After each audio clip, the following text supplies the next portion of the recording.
whole commandment that I command you today, you shall be careful to do, that you may live and multiply and go in and possess the land that the Lord swore to give to your fathers.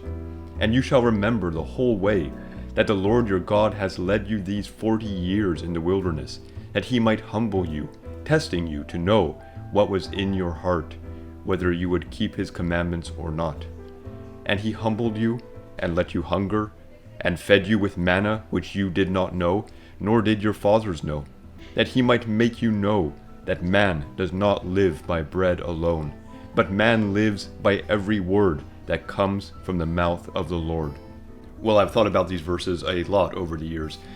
They've meant a lot to me as I've gone through a number of very big changes in my life, and right now I'm 40 years old, and it's interesting to think about that concept of the 40-year journey and what you gain from it.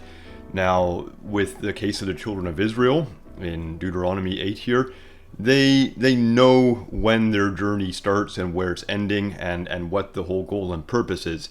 For most of us, we don't really know what's going to happen at the end, and that's not really the point of it. We can still apply this lesson that they're learning here to do what's right, obey the commandments, live by faith, have that desire for the Word of God, and take that as your sustenance and the foundation for your life. When Jesus is being tempted, this is a verse that he uses to resist that temptation. You can find that in Matthew chapter 4 and in Luke chapter 4. He quotes this verse, "Man will not live by bread alone, but by every word from the mouth of God." All these things that we go through in our lives, there's so many choices. We can do the right thing or the wrong thing. And if we have the right foundation, the right values, if we treasure the things that are meaningful, then we will reliably make the right choices. Life has gotten harder over the years for me. I feel like the older I get, the tougher things get. But there's also been things that I've been able to do that I'm very thankful for. And I'm very thankful for the way that the Lord has supported me and my family, and that others have supported us. I'm so thankful for my wife, my parents, uncles and aunts, and a number of friends who have been very faithful and who have really stuck with us and supported us and been a blessing to us, and I hope I have been able to do somewhat the same for them. You come across all kinds of people in life, and there's going to be so many kinds of things that we come across. But we always have the responsibility for our own actions. We have to do what is right regardless of what others do or don't do. And of course, I can't talk about these recent years without talking about what's happened to our daughter as part of this journey through life, and the things that she has gone through and that we have gone through alongside her, and that these faithful friends and faithful people in our lives have been with us on this journey, and we get to see salvation at work. And it's a tough thing. I mean, I wouldn't wish it on anybody to watch the gospel, watch the salvation of the Lord play out in real time. But when you're in that need, when you're in that dire situation, it is everything that you could hope for.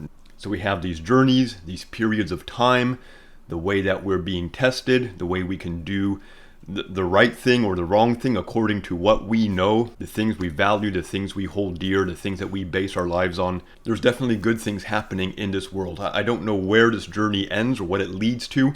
There might not really be a set destination. I think we're always waiting for the next big thing to come along, the big positive breakthrough that we all get to experience and enjoy. And I think there are big ones. There's also a lot of little ones.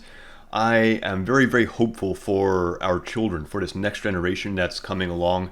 I think they're going to get to live through some big and exciting things.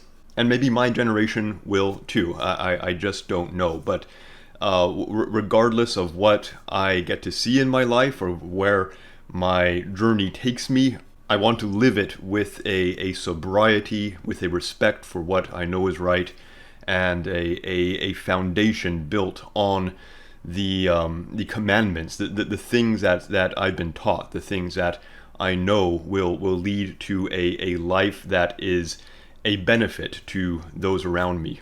And that's often been my wish for birthdays, for New Year's. This time it's a bit different. My desire here is to see our daughter healed and to go on and enjoy and experience all the things that she wants to do in life, because she's has some very great desires, some really wonderful desires that as she gets to live those out, is going to bring a lot of benefit into the world. Well, thanks for watching. Please leave your comments below. Tell me what you think about these very interesting verses from Deuteronomy 8, verses 1 through 3, and how they may apply to you, how they've affected you, what you think about the relationship between what Moses is teaching the children of Israel and what Jesus himself gains from it in the New Testament when he himself cites these very words. And I look forward to talking to you again later. Bye for now.